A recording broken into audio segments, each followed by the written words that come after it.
Alright, this was more competitive, but not for the reason I expected, and Kawhi just looked flat out there. He had no lift on his jumper, and even the two he hit on the night just barely had enough arc to go in, but that's just rust from being out since the beginning of the month.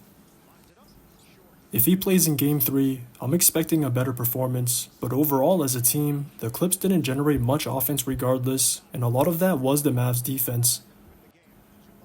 They didn't give up any easy lays early, and it was obvious that was their big adjustment coming into this one. Their rotations at the rim were quick, or their help was already there early, and those 5 to 6 blocks in the first really set the tone on that end. That was the difference in the game, and without those easy ones inside, the Clips just couldn't establish the same rhythm they had in Game 1. They just got stagnant for most of the night, but they still made shots just off their star power, and it really came down to a bucket for a bucket. It's hard to match the Mavs shot making, and LUKA was better at taking advantage of the Clips bigs playing in a drop or just attacking the switch. The Clips weren't getting away with those coverages this time around, but at least Ty Lue didn't have an ego and decided to adjust in the second half. LUKA was the only one that really had it going in the first half, so it was a smart adjustment to just sell on him, and it was working.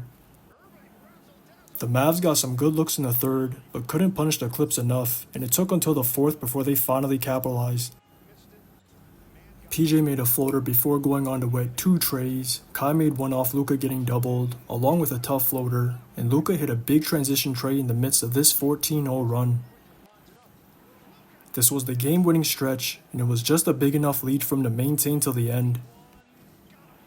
The Clips were in straitjackets during those 4 minutes, had to take bailouts, and just couldn't make one bucket to end the drought. Even though Paul did take over late, and Kawhi's and one ended up getting overturned, they still would have lost. I don't know what was with the Mavs free throw plagues, but at least Kai hit wide right for the long bounce, and Maxey got to secure the win with that O-board. Just watch the tape. Dribbling away with 7 seconds, and Harden with the contact.